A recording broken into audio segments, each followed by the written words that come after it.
नमस्कार, मेरा नाम है आदित्य चौहान और आप देख रहे हैं इंडिया न्यूज़ चैनल। जय श्री कृष्ण।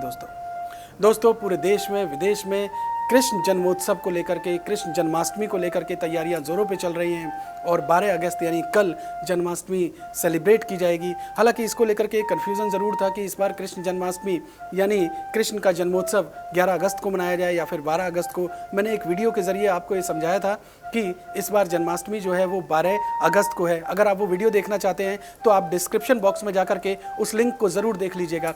इसके अलावा मैंने आपको ये भी समझाया था कि आखिर जब आप पूजा करें, जब आप भोग लगाएं, जब आप उपवास खोलें, उस समय, उस पूजा अर्चना के समय खीरे का इस्तेमाल ज़रूर करें। खीरा क्यों ज़रूरी है कृष्ण की पूजा के समय, वरना आपकी पूजा अधूरी रह जाएगी, ये भी मैंने आपको बताया था। और उसके बारे में भी आप पूरी जानकारी एक लिंक के ज़रिए आप देख लीजिएगा। उस वीडियो का लिंक भी मैं डिस्क्रिप्शन में ज़रूर दे दूँगा। अब दोस्तों ये जानना बहुत ज़रूरी है कि इस बार जो जन्माष्टमी है उसको लेकर के एक विशेष तरह का संयोग बन रहा है। ऐसा संयोग अब से करीब 27 साल पहले बना था, यानी साल 1993 में 1993 में ये विशेष संयोग बना था, जो इस बार अब की बार जन्माष्टमी पे जाकर के बन रहा है। और ये विशेष संयोग क्या है और इससे हमें क्या लाभ होगा, ये मैं आपको इस वीडियो के ज़रिए बताने जा रहा हूँ। असल में दोस्तों इस बार है क्या कि जो पहले तो ये समझिए कि कृष्ण का जन्म दिवस यानी जन्माष्टमी होती कब है। ये भाद्रपद महीने के शुक्ल पक्ष की अष्टमी को होती है और जिस वक्त कृष्ण का जन्म हुआ था उस समय रोहिणी नक्षत्र था। लेकिन इस बार जो अष्टमी है वो 12 अगस्त को है और इस समय कृतिका नक्षत्र रहेगा। सबसे खास बात यह है कि उस वक्त जो चंद्रमा जो है वो मेष राशि में होगा, जबकि सूर्य कर्क राशि में होगा।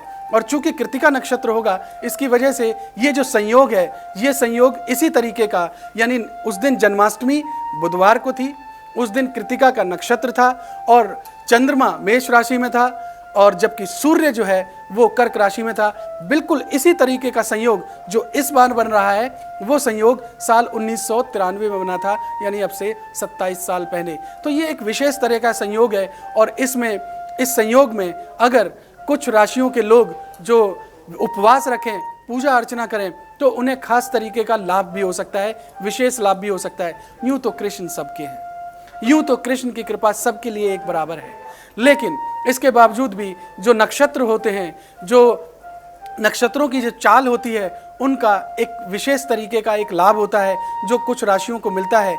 उसे जान लेना भी बहुत ज़रूरी है। देखिए दोस्तों, जो राशि मेष, मिथुन, मीन और सिंह के साथ धनु राशि वाले जो लोग हैं, उनको विशेष लाभ मिल सकता है, आर्थिक लाभ मिल सकता है, उनकी विदेश में यात्राएं बन सकती हैं, उनके घर में सुख, लाभ, इस तरीके के उनको कई तरीके के जो लाभ हो सकते हैं। तो ये लोग क्या करें कि इस 5 राशियों के लोग विशेष तौर पर अगर संभव हो सके तो उपवास रखें और रात में जब कृष्ण का जन्मोत्सव मनाया जाए तो इस बार जो शुभ मुहूर्त है वो 12:05 से लेकर के 12:47 तक है, यानी कुल मिलाकर के 43 मिनट का एक टाइम पीरियड है जिसमें पूजा अर्चना या भोग लगाने के लिए एक विशेष मुहूर्त है। तो आप भी इस विशेष मुहूर्त में ही भगवान कृष्ण की पूजा कीजिए, आप उन्हें परिधान पहना करके रखिए, आप उनको झूला झुलाइए, आप उनकी पूजा अर्चना कीजिए, आप उन्हें तरह तरह के भोग खिलाइए। और इस तरीके से इस टाइम पीरियड में जब आप उपवास खोलेंगे तो आपको, जो ये 5 राशि के लोग हैं, उनको विशेष लाभ मिलेगा।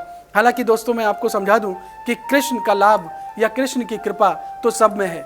आप जानते हैं कृष्ण क्या है दोस्तों? ये जो पूरी सृष्टि है, ये जो पूरा ब्रह्मांड है, ये जो इस सृष्टि का जो स्थूल रूप है, जो जड़ रूप है, यानी जो आकाश, ये धरती, ये पर्वत जो हिलते नहीं, जिनमें जान नहीं है, ये पूरा ब्रह्मांड जो है वो कृष्ण का शरीर है।